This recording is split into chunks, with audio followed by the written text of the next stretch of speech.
¿No? ¿Sí?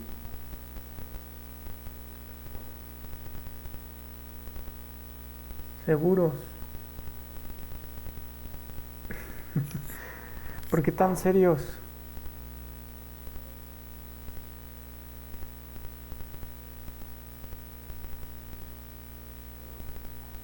Hola, ¿andan por ahí?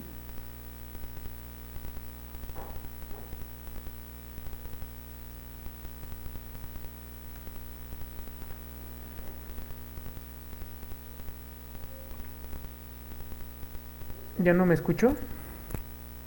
Si te oyes, Ok, bueno, entonces... ok. Bueno, entonces no hay dudas o sí hay dudas.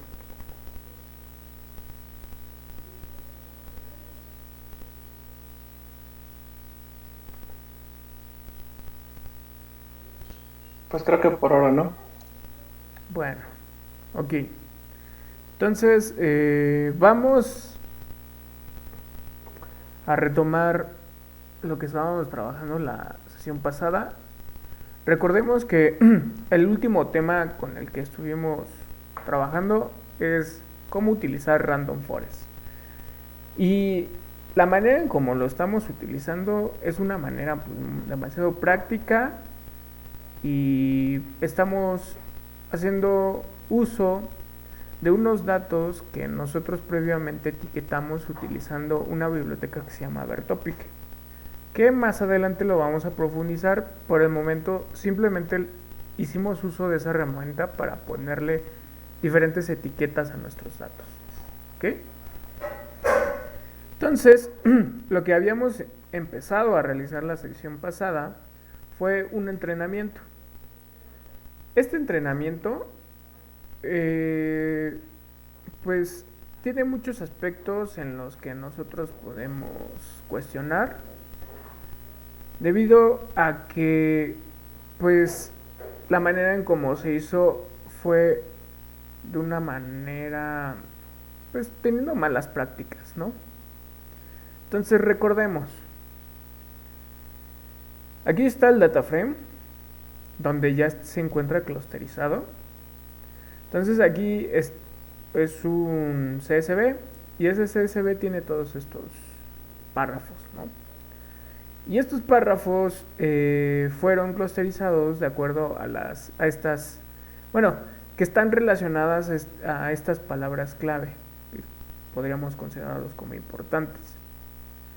Entonces, si nosotros agarramos un elemento en cada uno de los diferentes clusters, pues nosotros nos vamos a dar cuenta de que si tienen ciertas palabras clave muy importantes, ¿no? O sea, por ejemplo, eh, este elemento del clúster 5 dice esto, y si ustedes se dan cuenta, las palabras clave asociadas a este clúster, pues tiene que ver con la psicohistoria, ¿no?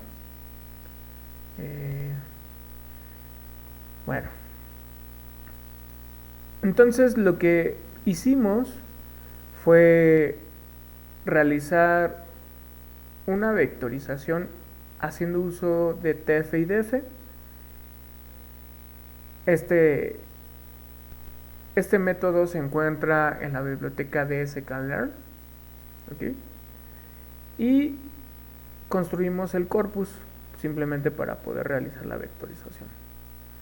Entonces lo que se hizo fue agarrar todos estos elementos, se hizo ajustar, si se puede decir de esa manera, este método sobre todo el corpus. Y una vez realizado eso, se obtuvo los vectores asociados a cada uno de los diferentes párrafos. Entonces, una vez realizado esto, jalamos el clasificador Random Forest, que nosotros ya lo entendimos, ¿no? Tiene que ver con que se de una muestra, para entrenarse, se selecciona una submuestra aleatoria y a partir de esa submuestra aleatoria se crea un árbol de decisión Entonces, por ejemplo, si nosotros le especificamos al algoritmo que tú quieres que tu random forest tenga 300 árboles de decisión, entonces esto es lo que va a realizar durante, bueno, 300 veces. 300 veces va a tomar una muestra y a partir de eso va a construir a 300 árboles. ¿Ok? Y ya posteriormente lo que va a hacer es empezar a ajustar los pesos para que tú puedas tener una etiqueta adecuada. ¿Ok? Bueno, entonces ya que instanciamos aquí el random forest, nosotros aquí tomamos una muestra aleatoria de 1000 datos, ¿no? Y esta es una de las malas prácticas. ¿Por qué es una mala práctica? Porque nosotros debemos de hacer un entrenamiento de tal forma que cada una de nuestras diferentes clases se encuentre balanceado. ¿Ok? Entonces, como nosotros queremos realizar un entrenamiento lo más óptimo posible, pues debemos de cambiar esta forma en cómo se selecciona la muestra. ¿Ok? Bueno. Entonces aquí rápidamente se hizo un entrenamiento que lo volveremos a ver a detalle, pero ahora sí con la muestra balanceada. ¿Ok? Bueno. Entonces, antes que nada, quiero mostrarles lo siguiente. Entonces aquí, recordemos, este es el data frame, tiene 3925 registros y tiene 59 clusters distintos. Entonces, aquí se muestra el número de clusters que tiene este data frame y el número de elementos que tiene por cada uno de los clusters. En este caso están ordenados de menor a mayor, entonces va desde el 0 al 59. El clúster que tiene más elementos es el clúster 0, que tiene 11.020, ¿no? Por otra parte, tenemos el clúster 58, que tiene solamente 11 elementos. ¿Ok? Bueno, ¿cuál es el problema de de estos datos? Bueno, en primera, tenemos diferentes clusters y estos diferentes clusters resulta que están completamente desbalanceados. Me refiero a desbalanceados en que pues hay clústeres que tienen más datos que con respecto a los otros. Entonces, cuando una buena práctica para poder realizar un entrenamiento se puede realizar tomando una cantidad o una muestra igual de registros por cada uno de los diferentes clusters. ¿Ok? Debido a que el más pequeño tiene 11, pues nosotros en principio podríamos tomar 11 elementos por cada uno de los diferentes clusters. Sin embargo, es muy importante mencionar que también se tiene que tomar elementos, o sea, se selecciona un dataset de entrenamiento. Que una buena práctica es que los datos se encuentren balanceados. ¿Vale? Por otro lado, una buena práctica es que exista algo que se llama un test set. ¿Ok? El test set lo que va a hacer es evaluar nuestros datos. Más bien, no evaluar nuestros datos, evaluar qué tan buena o qué tan bueno fue nuestro entrenamiento con los datos seleccionados. ¿Ok? Bueno. Entonces, estas son las reglas básicas. No, hay o sea, uno es un dataset de entrenamiento. Además de este mismo dataset se puede tomar un set nada más de evaluación de inmediata o sea, hay varios tipos de evaluaciones, ¿no? O sea, nosotros podemos construir distintos tipos de dataset, pero esencialmente estos son los primeros dos peldaños para poder realizar un entrenamiento. ¿Por qué es importante que nosotros tengamos más de un test set? La razón tiene que ver porque pues ustedes, pues en realidad nosotros estamos trabajando con una cantidad pues muy grande de datos, o más bien es un espacio muy grande, dimensionalmente hablando, ¿no? Entonces, pues normalmente una cantidad pues pequeña para evaluar cada una de nuestras de nuestras características o evaluar nuestro poder predictivo, pues no es suficiente con unos cuantos datos, necesitamos tener más para de esta manera saber cuáles son las deficiencias, ¿no? En este caso estamos construyendo un clúster en función de estas palabras clave, de qué tan cercanos son los nuevos documentos con respecto a estas palabras clave. ¿Ok? Y entonces pues realmente uno puede definir distintos documentos que se pueden acercar tanto como nosotros queramos, ¿no? Bueno, entonces teniendo esto en claro, de que los dos ingredientes más importantes es el dataset de entrenamiento y el test set, entonces aquí nosotros podemos construir ya nuestro set de entrenamiento completamente balanceado. En este caso, aquí en esta parte donde dice df balance, va recorriendo cada uno de los diferentes clusters, y ya que va recorriendo cada uno de los diferentes clusters, toma una muestra de 10 datos, como 10 registros. El problema de esta situación es que vamos a tener una mala evaluación en cuanto a nuestros datos para ciertos tipos de clusters. ¿Ok?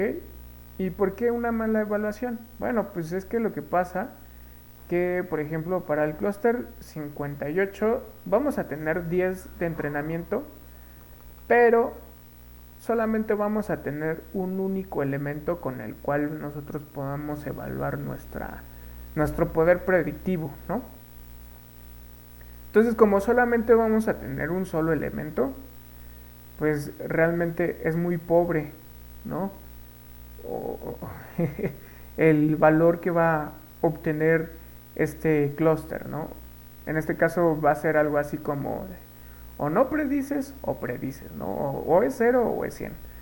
Entonces en ese sentido pues es una mala práctica, ¿no? Solamente, o sea, dejar esa deficiencia.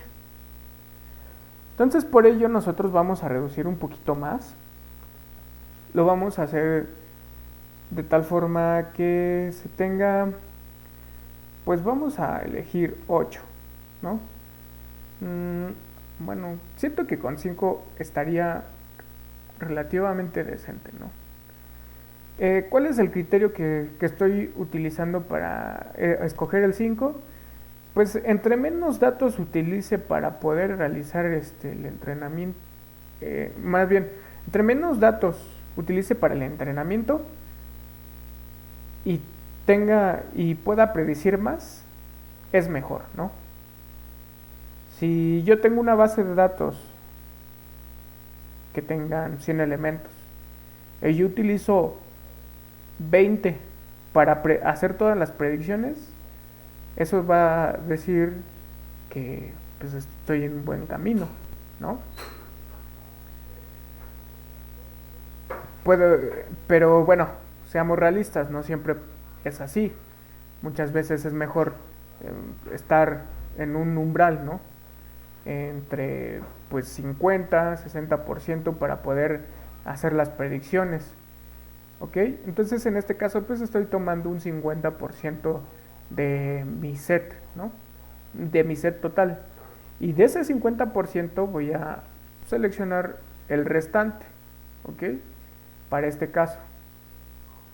Entonces voy a utilizar un 50-50. Normalmente, pues los test sets son muchísimo más pequeños, pero pues en este caso lo vamos a tomar de esta manera, ¿ok? Bueno, ¿tienen alguna duda con respecto a lo que he venido platicando?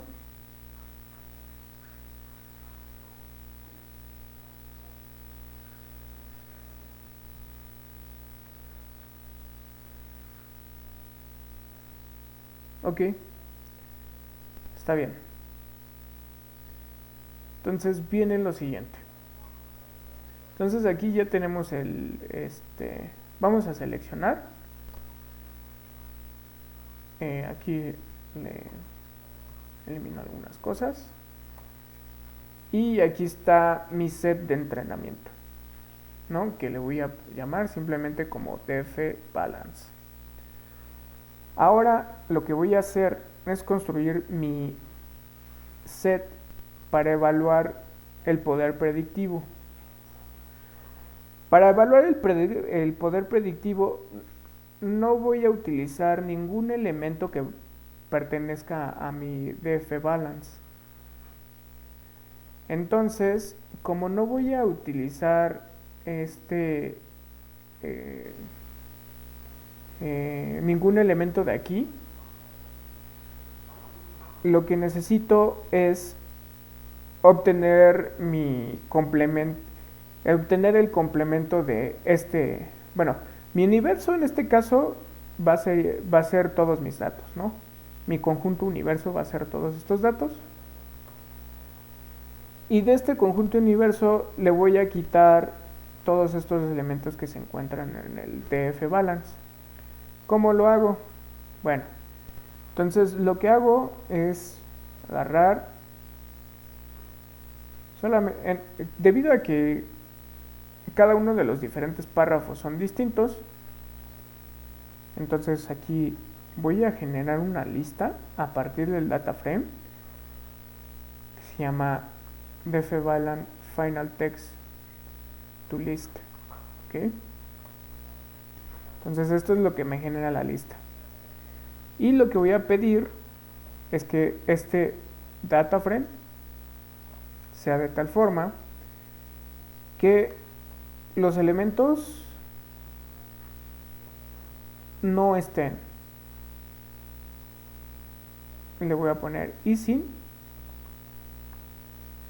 Entonces esto, o sea, este método lo que hace es checar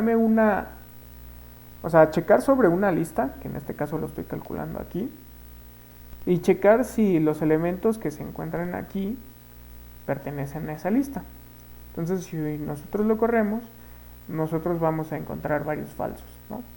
Pero yo no quiero los que me den falsos, ¿ok? O más bien yo no quiero los elementos que pertenezcan aquí, yo quiero los contrarios. Entonces para eso se pone este símbolo que es el circunflejo. Sí se llama circunflejo. Entonces, sí es incomplejo, bueno. Y entonces esa es la manera en cómo se realiza la negación de esta máscara. Las máscaras ya las habíamos visto, pero una manera de operar esta máscara de manera que me obtenga los negativos es aplicando este circunflejo. ¿Ok? Entonces, antes de correr esta línea de código, lo que voy a exhibir es que en efecto cambie de estos false a true. ¿Ok? Y de esta manera obtengo 3628 datos.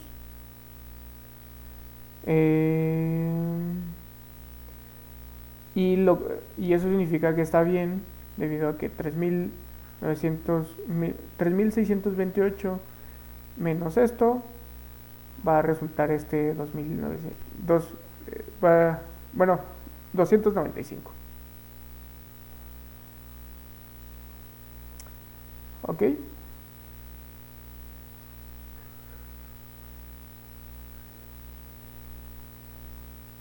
Entonces este es el data frame. Y ya que tengo el data frame, lo que voy a hacer es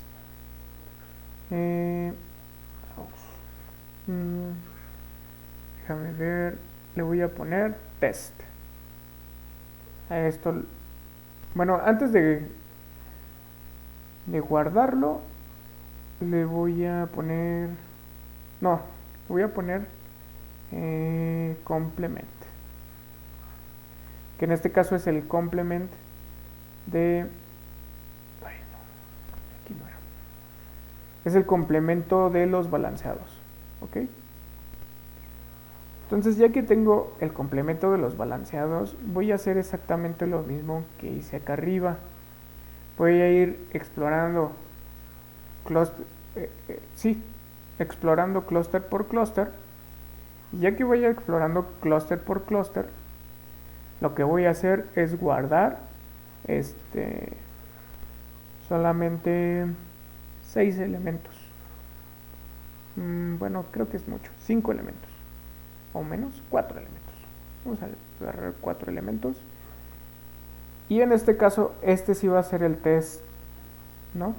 Va a ser el data frame test, que va a ser el test set. Aquí va a ser el test, ok, y ahí va. Y aquí está, test. Entonces aquí nada más vamos a resetear el index y lo eliminamos. Ok. Columns. Oh, no. Creo que se podía hacer desde aquí.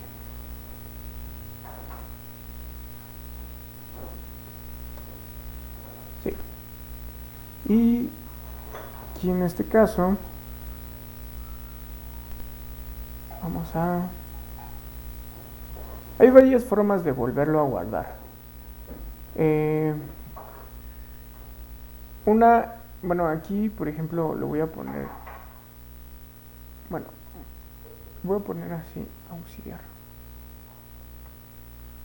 que nada más lo estoy utilizando para hacer lo siguiente.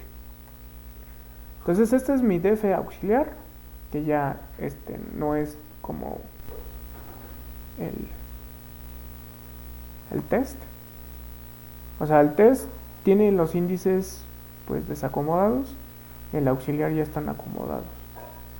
Pero yo puedo guardarlo sin darle un igual utilizando inPlace. inPlace igual a true. No, df test. Ok.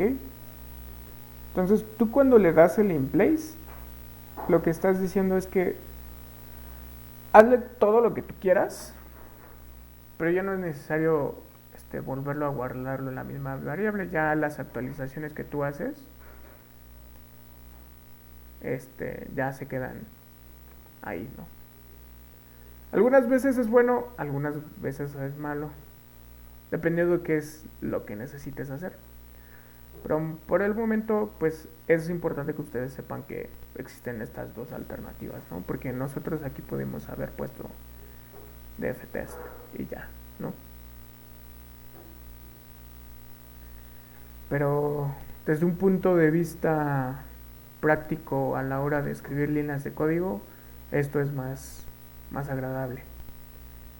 Pero a veces eso se puede presentar problemas si no lo sabemos utilizar correctamente, ¿no? Bueno, entonces, en este caso, lo que se está haciendo es que nosotros agarramos el df balance, construimos nuestra lista de elementos, que es en X y en Y, y ya que construimos nuestra lista de elementos, lo que hacemos es realizar nuestro entrenamiento. Aquí lo importante es que se den cuenta de estos dos componentes. Esta parte es definición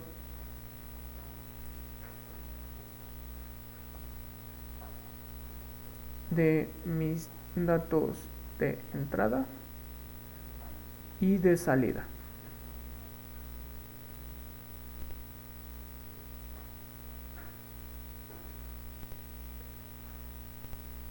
O más bien mis datos de entrada y mis etiquetas. Bueno, ya que tenemos esos datos, aquí lo que está haciendo es creando, bueno, instanciando, ¿no? El random forest.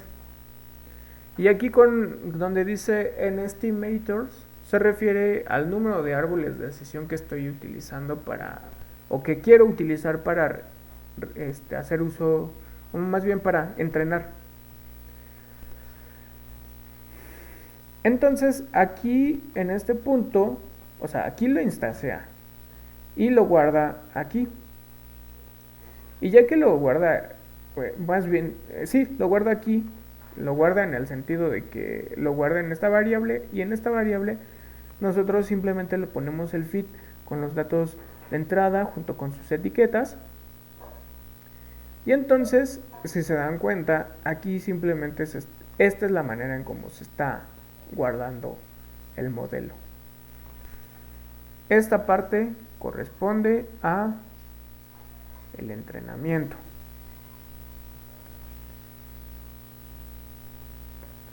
Entonces, nosotros podemos jugar con qué tipo de métrica, con qué tipo de métrica se puede realizar esto, o sea, y qué algoritmo podemos utilizar para realizar el entrenamiento, bla, bla, bla.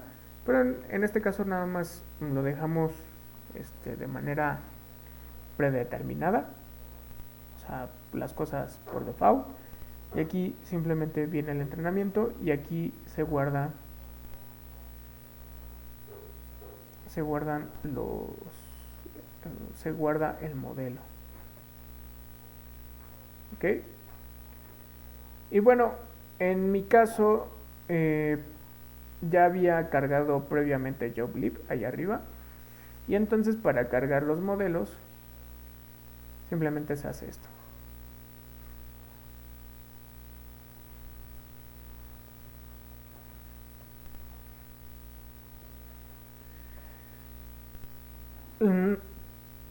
Los modelos se guardan de diferente forma, dependiendo de en dónde estemos trabajando.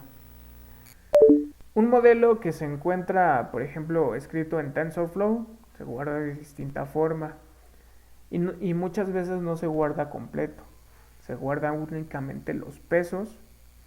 Y entonces, como se guarda únicamente los pesos, tú tienes que construir previamente la red neuronal y ya después tú cargas los pesos. O se puede guardar toda la gráfica de la red neuronal. ¿Ok? En este caso, como le dicen algoritmo de Machine Learning, pues en principio estás guardando la estructura de la gráfica asociada al árbol de decisión. Y justamente aquí se está guardando toda la gráfica, ¿no? ¿Dónde están los placeholders? Bueno, que en este caso no soy placeholders, ¿no? Pero, o sea, se guarda todo el esquema junto con los pesos. Y ya, ¿no? Es por eso que de esa forma se puede cargar de esta manera. Sin la necesidad de haber realizado previamente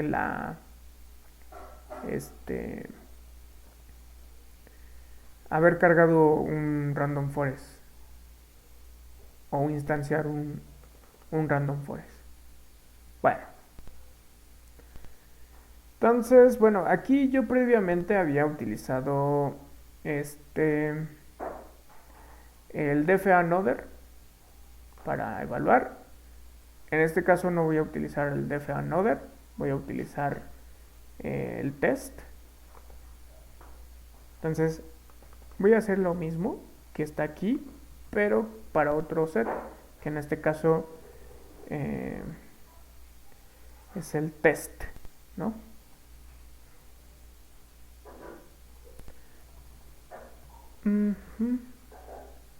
Y entonces aquí lo que está haciendo es realizando ciertas predicciones. A ver, aquí hubo. No está definido. No está definido porque no lo he cargado. Entonces aquí lo que está haciendo es, se está yendo sobre todo los registros. Bueno, para que vean. Se está yendo sobre todo los registros. Y sobre todo los registros está haciendo una predicción. ¿Se dan cuenta? Aquí ya dices, no, pues como que está mal, ¿no? Bueno, eso es parte del problema. Y entonces, lo que vamos a hacer a continuación es empezar a evaluar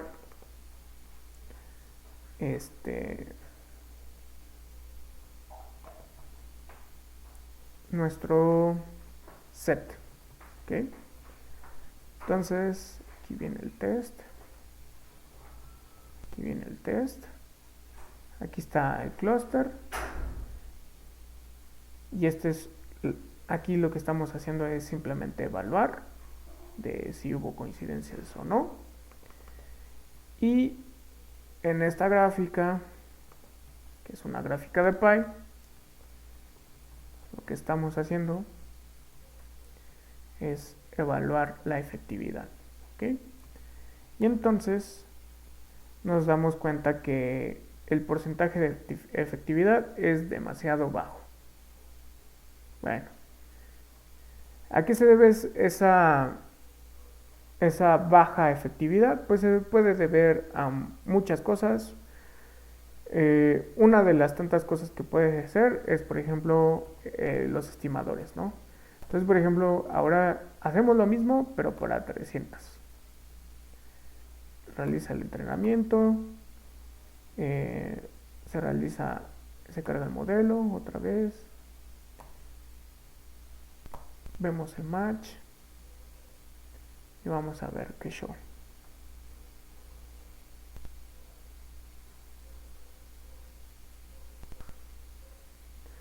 También tiene que ver con que pues la muestra que nosotros tomamos es a lo mejor muy pequeña, pero en este caso tuvimos una efectividad del 67.4%. ¿Ok? O sea, pasamos de 50 a 300 y si se dan cuenta, en este caso, más árboles de decisión nos permitieron hacer una muy buena predicción, ¿no? Bueno, no es tan buena, ¿no? Una buena predicción estamos hablando de un 80%, ¿no? Ya estaríamos diciendo de que no, pues ahora sí que écheme lo que sea, ¿no? Y ya con eso pues, yo puedo hacer predicciones, ¿no? Y bueno, lo comparamos con la evaluación que se hizo utilizando malas prácticas. Entonces aquí nosotros tenemos una efectividad del 57.6%. Si lo comparamos así, nada más viendo numeritos, pues decimos, ah, sí, pues nosotros somos perfectos, ¿no? Haciendo este tipo de cosas, ¿no? O sea, somos casi llegando, bueno, mejoró en gran medida esta buena práctica. Pero, pues cabe decir que solamente lo evaluamos sobre una parte del set una parte del set con el que no habíamos entrenado. ¿Qué pasa si nosotros tratamos de extenderlo a otro? ¿Ok? O sea, esta evaluación del 67.4% es una evaluación correcta. El punto al que quiero ir es que es una evaluación correcta, pero no podemos comparar lo que hicimos anteriormente con lo que estamos haciendo en este punto. ¿Por qué? Porque, o sea, lo que sucedió en el anterior es que agarramos 1000 datos y a partir de esos 1000 datos tratamos de hacer una predicción sobre otros 2000 y tantos datos, ¿no? Entonces la medición de efectividad pues es totalmente distinta a la medición de efectividad que estamos realizando aquí, porque nosotros seleccionamos 300 datos aproximadamente, bueno, 295, y a partir de esos 295 hicimos predicciones sobre unas 258, ¿no? 240, 250. A ver, déjame ver. dftest.shape 236. Entonces, no se pueden comparar las dos cosas porque son metodologías distintas. Sin embargo, si nosotros, o sea, la única manera en cómo podemos hacer una comparativa es diciendo cuál fue realizada con buenas prácticas y cuál no fue realizada con buenas prácticas. Esta es un entrenamiento realizado con buenas prácticas. Uno puede ser más estricto con las buenas prácticas, aún más, pero eso va a depender de nuestras necesidades, ¿ok?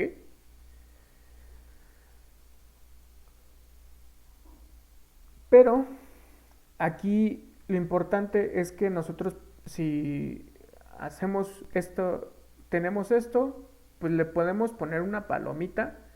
Sin embargo, pues no hay que ser más ambiciosos al tratar de hacer este tipo de modelos, porque nosotros estamos, un buen modelo es porque nosotros tenemos un poder predictivo del 80%, aproximadamente, 80%. Aunque hay otros problemas que se conocen, por ejemplo, como overfitting, que a lo mejor nosotros aquí estamos obteniendo un buen performance, pero ya cuando nos lo llevamos a la práctica, resulta que no estamos haciendo predicciones de manera adecuada. Entonces, esta manera nos dice, pues mi modelo tiene 67.4%. ¿Cómo podemos llevarlo a la práctica? Bueno, vamos, aquí yo dejé volando,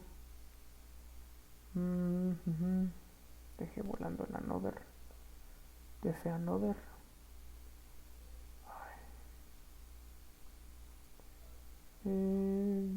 aquí está, es este. Vamos a definir df another, pero este df another,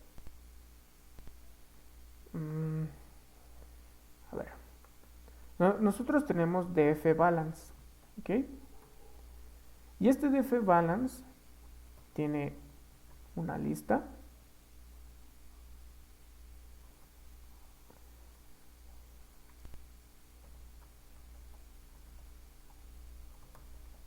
y a esta lista le vamos a agregar, prácticamente le vamos a unir, vamos punto union, le vamos a unir el def test, pero vamos a unir únicamente lo que se encuentra en esta columna, y en este caso vamos a poner la lista.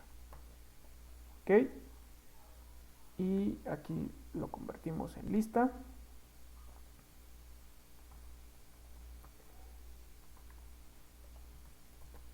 Y aquí lo que vamos a hacer es guardarlo como lista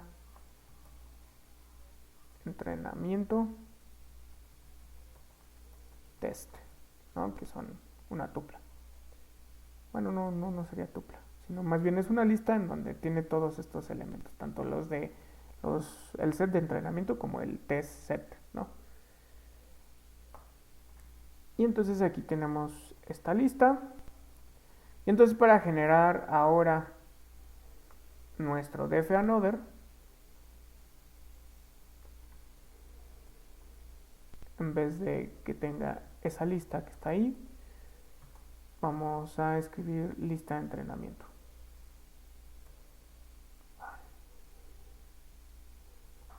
Ahí está. Y lo vamos a guardar en def another.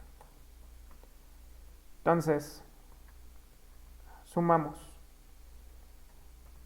el número de elementos que tiene lista de entrenamiento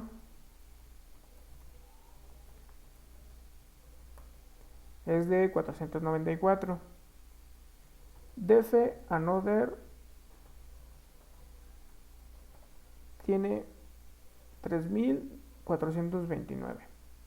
Entonces, 494 más 3429 son 3923. Y nosotros aquí simplemente hacemos esto y bueno, le hace falta 1. Está raro. Y le hace falta 1. Eso significa que a lo mejor aquí había 1 repetido. O aquí. Bueno. Bueno, no importa. El punto al que quiero llegar es a realizar esto, pero únicamente con los def another.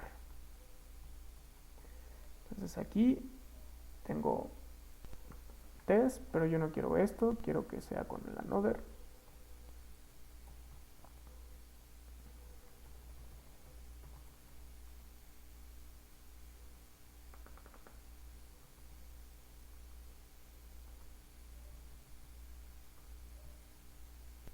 Este es el another. Y este es another.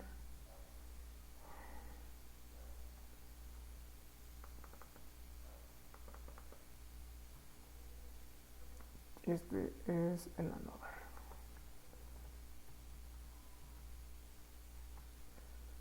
Entonces aquí lo evaluamos. Another. ¿Qué pasa aquí?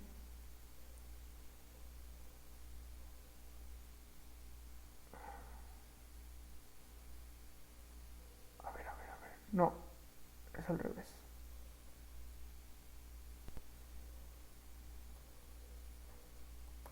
Este es el que me hizo falta. Es al revés.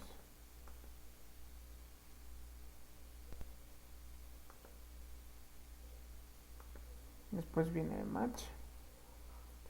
Y hasta el último viene el poder predictivo sobre la práctica. O sobre un set. Que también está desbalanceado, ¿no?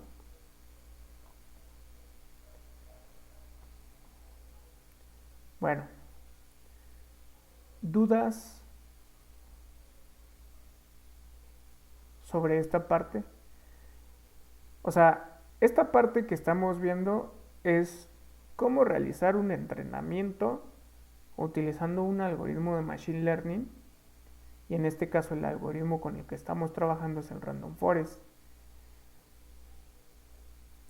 Vimos que tenemos que seleccionar una cantidad de datos, de tal forma que en este caso si tenemos la función de si nosotros queremos hacer una clasificación, en este caso la clasificación la hacemos a partir de los datos que tenemos, y estamos intentando que estén balanceado cada una de las diferentes eh, clases o etiquetas general. No, sí, que estén balanceado cada una de las diferentes clases, que en este caso son clusters. Y entonces a partir de esto nosotros queremos hacer predicciones, ¿no? Queremos tener un modelo que nos haga las predicciones, y por tanto a partir de estas predicciones nosotros podemos decir qué tipo de clase es un nuevo documento que no haya pertenecido a este tipo de al entrenamiento inicial, ¿no? En este caso el texto sobre el que estamos trabajando es un texto de Asimov, ¿no? Entonces si nosotros nos dijéramos, a ver, quisiéramos hacer un análisis de texto, ¿no? Tenemos que es un texto en donde habla, bueno, es sobre la saga de la fundación, ¿no? Y entonces si nosotros queremos indagar qué otros textos de Asimov tienen parecido a estos, o sea, por ejemplo, si nosotros queremos decir, mira, en este párrafo estaba hablando de este tema, y agarramos otro libro de Asimov y queremos saber si de alguna manera pertenecen a un mismo, a una misma categoría de tema, ¿no? Basándonos en que, pues, estas palabras clave están definiendo esas categorías de tema, pues entonces nosotros podemos hacer esa relación, ¿no? Aquí estamos viendo dos cosas combinadas. Estamos viendo procesamiento del lenguaje natural y estamos haciendo uso de un algoritmo de Machine Learning para realizar la clasificación. ¿Ok? Y entonces, pues, aquí lo interesante es que nosotros estamos clasificando texto. Clasificando texto basándonos en la vectorización que construimos, ¿no? En este caso, la vectorización fue utilizando TF-IDF. Nosotros sí tenemos ciertas limitaciones a la hora de utilizar el TF-IDF en cuanto a que a lo mejor nuestra métrica utilizando el coseno de similitud no es tan buena. Pero si nosotros pudiéramos, en este caso no fue manual la manera en cómo le asignamos las etiquetas, ¿no? Pero por ejemplo, si nosotros pudiéramos de alguna manera decir, ah, mira, este párrafo tiene esta etiqueta, ¿no?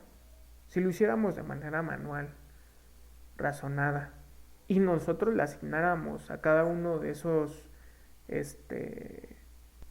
párrafos unas etiquetas por nosotros, gracias a la vectorización que hicimos esto y utilizando Random Forest, nosotros de alguna manera podemos encontrar textos que están relacionados unos con respecto al otro. ¿Ok?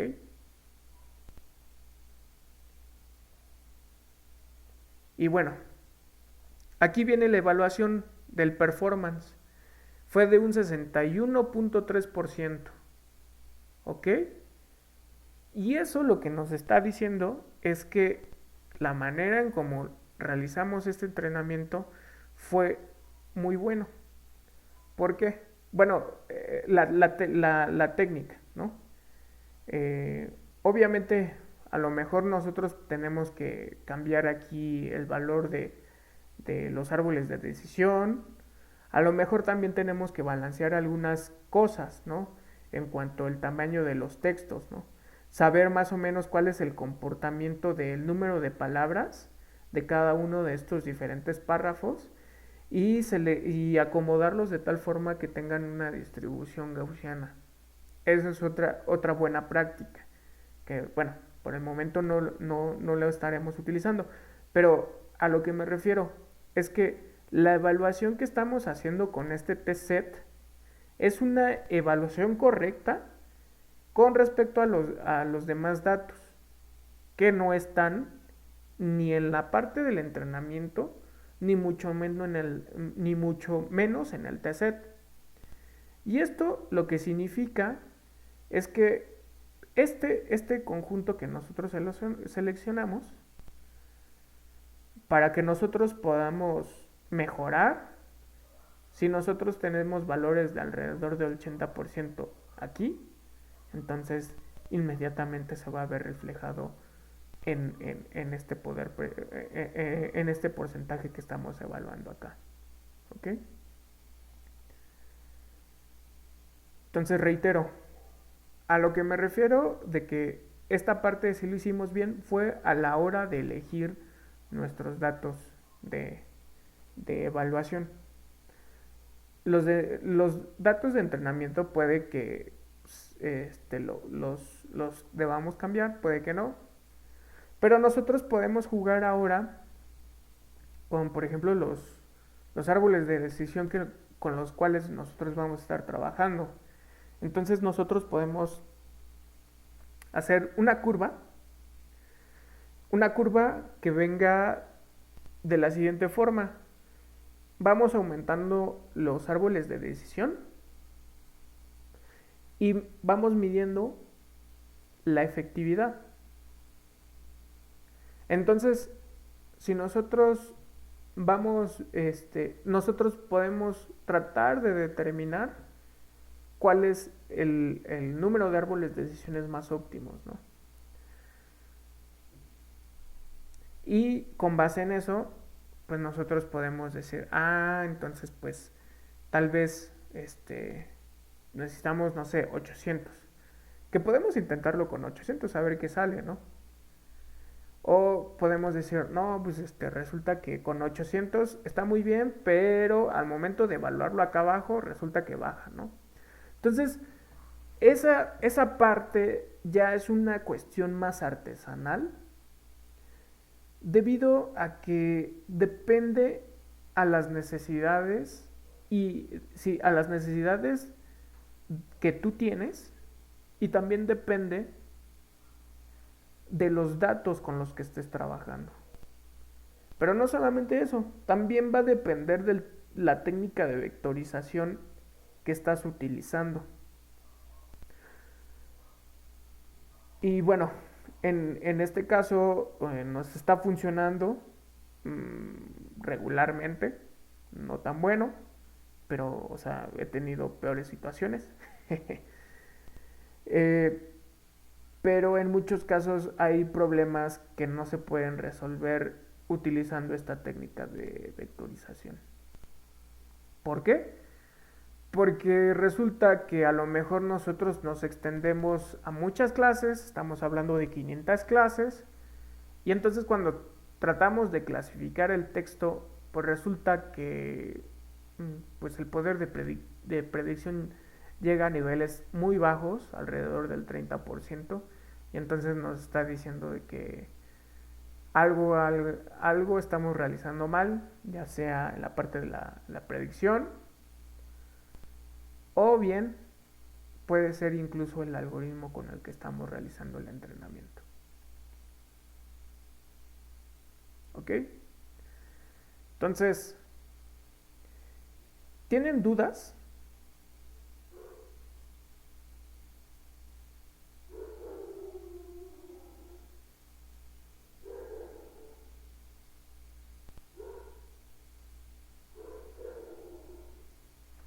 Chicos, ¿tienen dudas?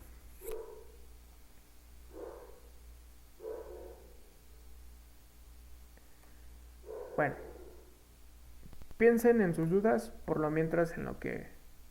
Sí, piensen en sus dudas. O más bien, se les está complicando. Va. Entonces, ¿qué parte exactamente creen que se les está complicando? Hay muchos detalles que todavía hace falta hablar, ¿no? Pero bueno, la primera pregunta. ¿Sí se acuerdan cómo va el funcionamiento de un random forest? Eso sí se acuerdan.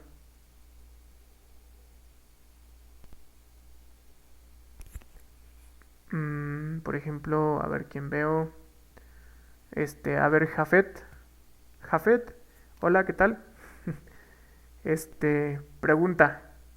Jafet, si es que andas por ahí.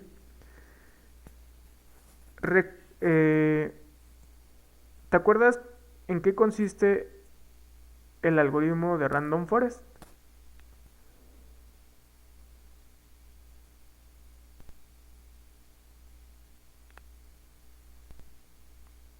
Si alguien se acuerda, también... Sí, ok.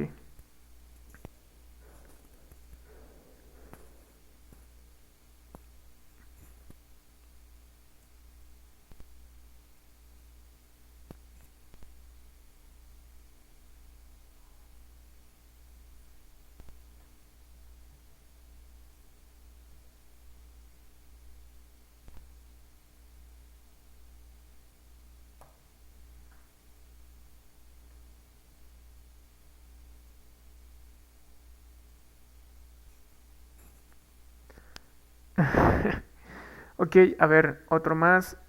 Déjale, pregunto a alguien más. ¿A quién más? ¿Quién más le preguntamos?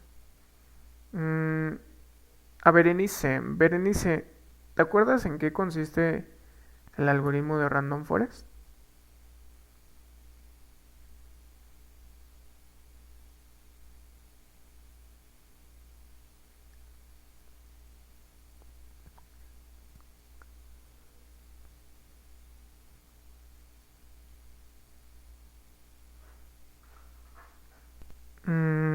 Ok.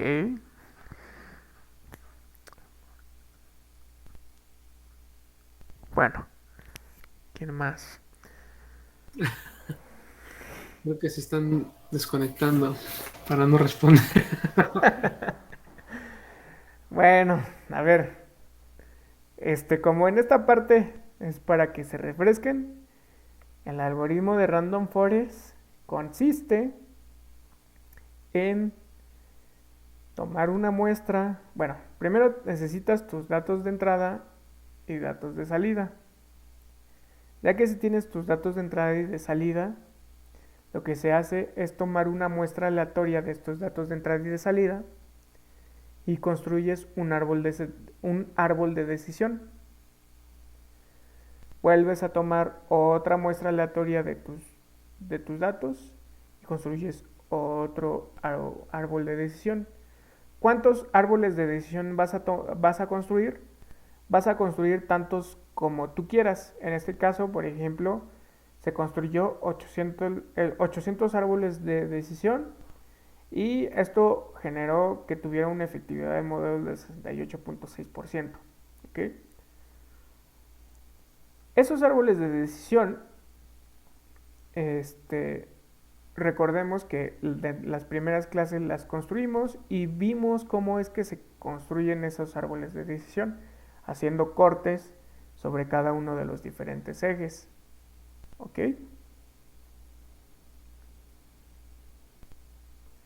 Entonces, ¿en qué parte de las líneas de código estamos haciendo esto? Estamos haciendo esa parte únicamente en esta línea de código.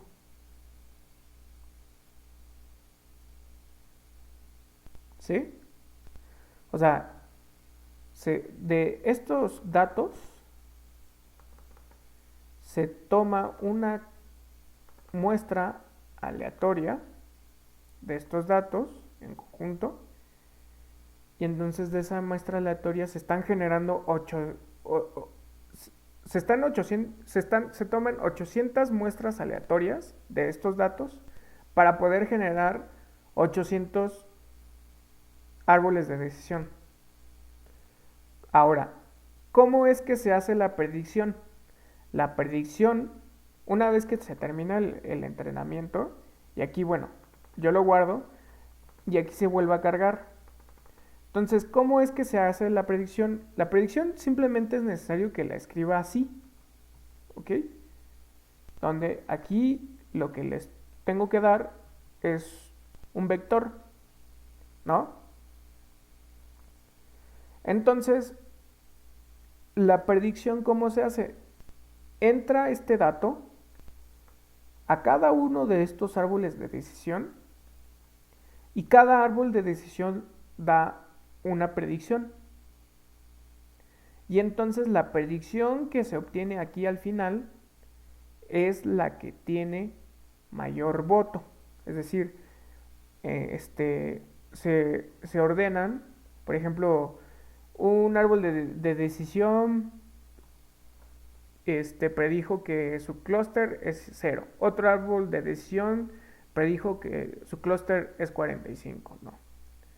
Entonces, por ejemplo, si nosotros aquí hacemos la predicción, dice que el clúster es 0, que tiene todo el sentido que sea así. Por ejemplo, este que es el 10, dice que su clúster es 2. Y entonces eso significa que la mayor parte de los árboles, de estos 800 árboles, dijo que la predicción es, o sea, que su etiqueta debe de ser 2 y esa es la razón por la cual se hace esta predicción. ¿Ok? Entonces nosotros estamos haciendo la predicción aquí. ¿Qué es lo que le damos de comer al modelo? O sea, específicamente lo que nosotros le estamos dando de comer. A ver.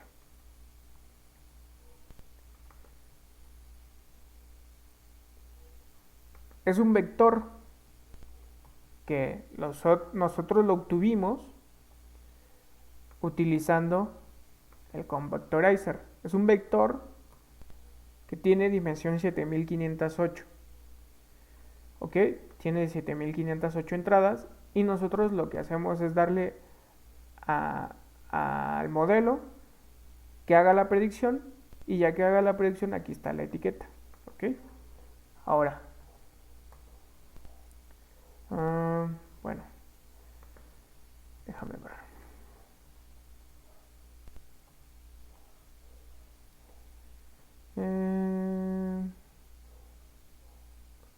Max samples, n features. Entonces uno es predict. Predict probabilidad. Ok.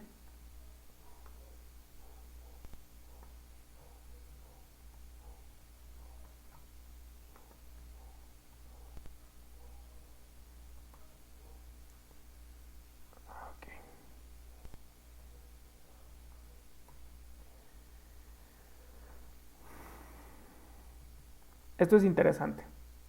Este es un vector que tiene 59 entradas.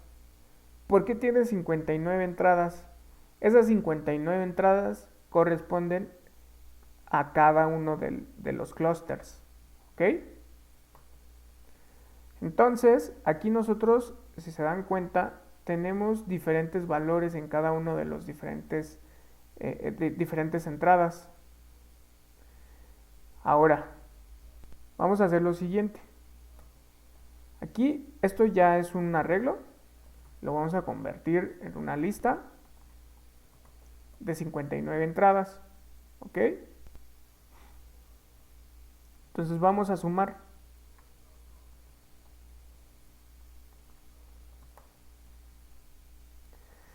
Entonces la suma es casi 1. Entonces esto lo que nos está dando es la probabilidad. Y cada una de las entradas, o sea, por ejemplo, aquí el que tiene mayor probabilidad es justamente la posición en donde se encuentra nuestro clúster. ¿Ok? Entonces, la probabilidad de que el clúster sea 2 es de 0.67%. ¿Por qué dio esa probabilidad? Bueno, si nosotros multiplicamos 800 por 67.125, bueno, es 0.6725, nos va a decir que 537 árboles de decisión fueron los que dijeron que el clúster asociado a este vector es el clúster 2.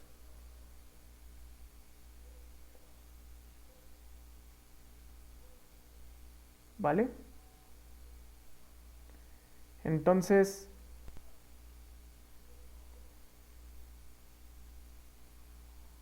en este caso, nosotros aquí tenemos nuestros datos balanceados. Aquí tenemos nuestro random forest, donde le especificamos el número de árboles que se van a crear. Aquí viene específico el entrenamiento. Y ya cuando nosotros queremos hacer predicciones, simplemente utilizamos, podemos hacer esto. ¿Ok? En este caso estamos utilizando Model 3 debido a que lo estamos cargando. Pero nosotros podemos utilizar directamente CLF. ¿Dónde está? Aquí está. ¿Ok? Para hacer la predicción.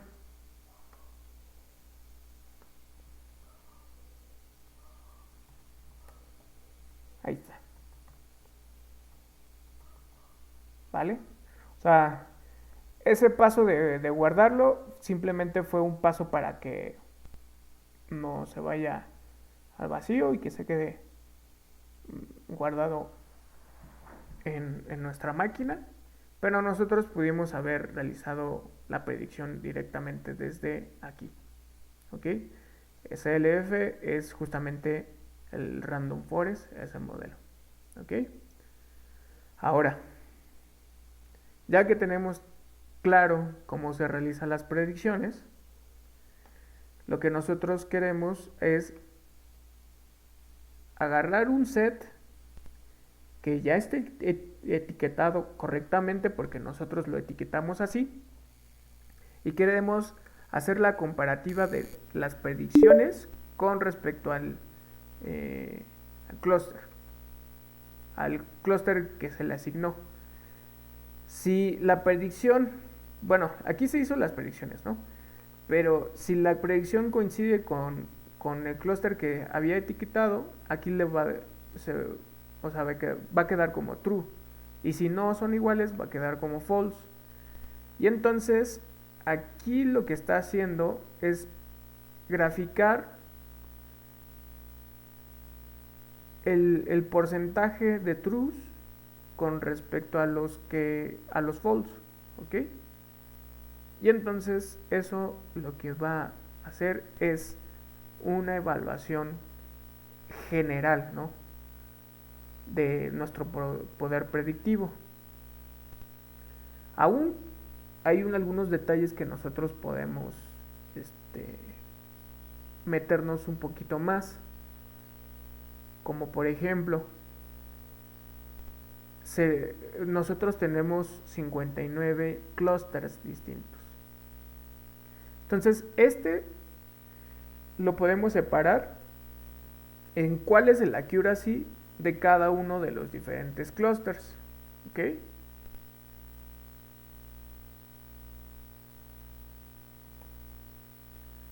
Entonces, no sé.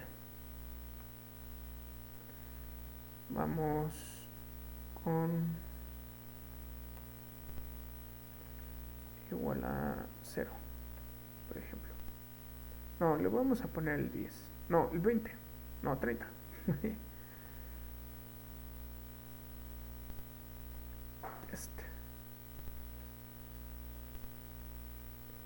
Entonces, ahora vamos a evaluar cuál es su poder predictivo del modelo en este clúster.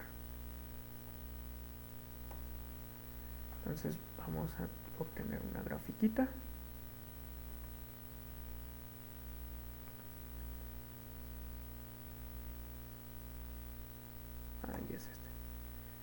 Entonces aquí, por ejemplo, para el clúster 30 tiene el poder predictivo de 50%.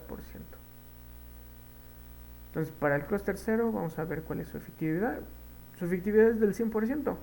Este clúster somos muy buenos prediciéndolo, ¿no? Para el clúster 1 también somos muy buenos. Para el clúster 2 tenemos una predicción del 75%.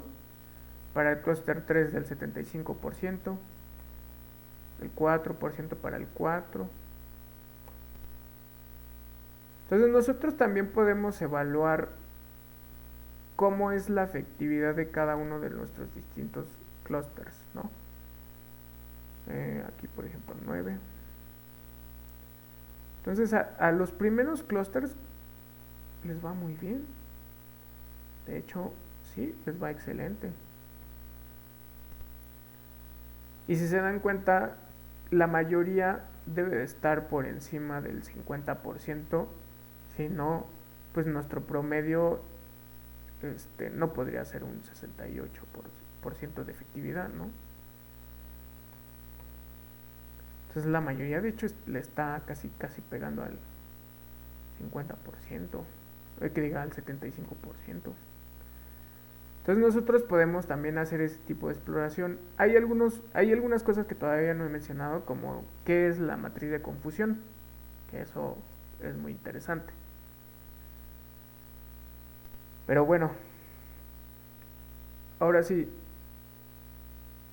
toda esta explicación les generó un poco más de dudas.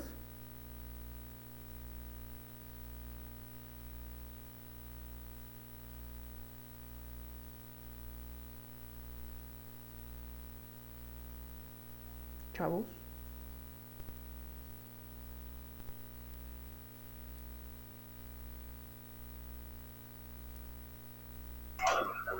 Bueno, en mi caso, o sea, sí, la explicación de momento la entendí toda, nada más que creo que lo que me pasó fue que, a diferencia de la clase anterior, que fue un poquito lenta, ahora la sentí muy rápida y como que tampoco entiendo muy bien que no entiendo.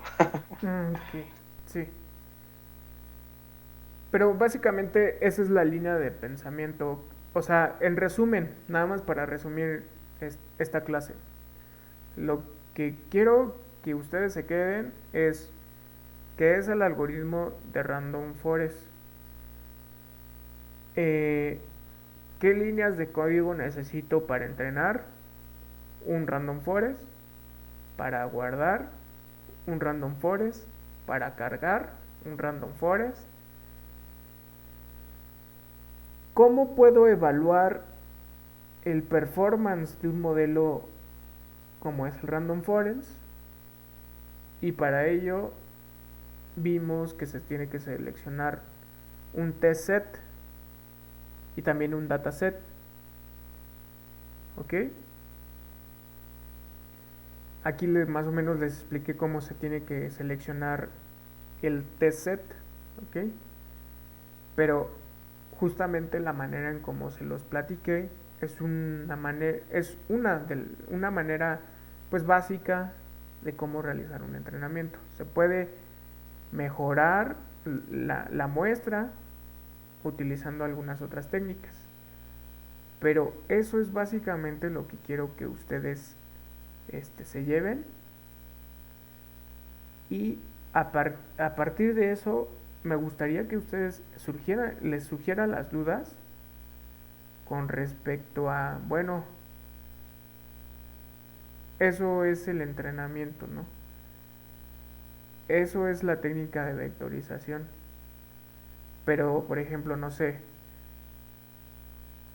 ¿cómo puedo llevar esto a la práctica en procesamiento del lenguaje natural? No sé, en un proyecto en donde ustedes vayan a resolver un problema. O sea, ese tipo de preguntas me gustaría que ustedes realizaran. Por ejemplo, yo les comparto de que un clasificador de texto a lo mejor es importante este, para un chatbot, por ejemplo. Ustedes pueden construir sus sus preguntas frecuentes, ¿no? Que puede hacer una persona a, a una inteligencia artificial a un asistente virtual. ¿Cuáles son las preguntas frecuentes? Y a partir de esas preguntas frecuentes, cuando ustedes reciban una pregunta, ustedes puedan clasificar cómo responder esa pregunta a pesar de que sea una variante totalmente distinta. ¿Ok? Entonces, simplemente quiero que ustedes generen más preguntas para que tengamos una discusión y que de esta manera se pueda enriquecer el curso. ¿Vale? Bueno, eso sería todo de mi parte y espero que tengan dudas para el jueves, ¿vale? Mañana tienen el día libre, también el miércoles. Y entonces pues espero que puedan tener más dudas y que pronto podamos empezar el siguiente tema, que ahora sí vamos a ver otra técnica de vectorización más avanzada usando Deep Learning, ¿no? Pero siento que a lo mejor este tema de Random Forest lo vamos a profundizar un poquito más en la siguiente sesión. ¿Vale? Bueno. Vale. Entonces espero que tengan un bonito puente. Mañana voy a estar atendiendo por correo si tienen dudas con respecto a la tarea, porque ya no me hicieron más preguntas. Y el miércoles también estaré resolviendo preguntas, pero nada más tengan en cuenta que me voy a tardar el miércoles un poquito en responderlos. ¿Ok? Profe, ¿la solución de las otras tareas cuándo se subiría? Yo creo que, no sé, a lo mejor en este puente, no sé. Sí, ya Déjenme. hay que subirles la solución. Ya en este puente yo creo que la subimos, chavos. Oye, Saúl, Dime. ¿no tenemos clases ni mañana ni miércoles? ¿O No, solo es el miércoles? no, ni mañana ni el miércoles. Ah, los dos están feriados. Sí, ¿no? Según Va, yo va, sí. va. Chequé el calendario UNAM y los dos están feriados. Ah,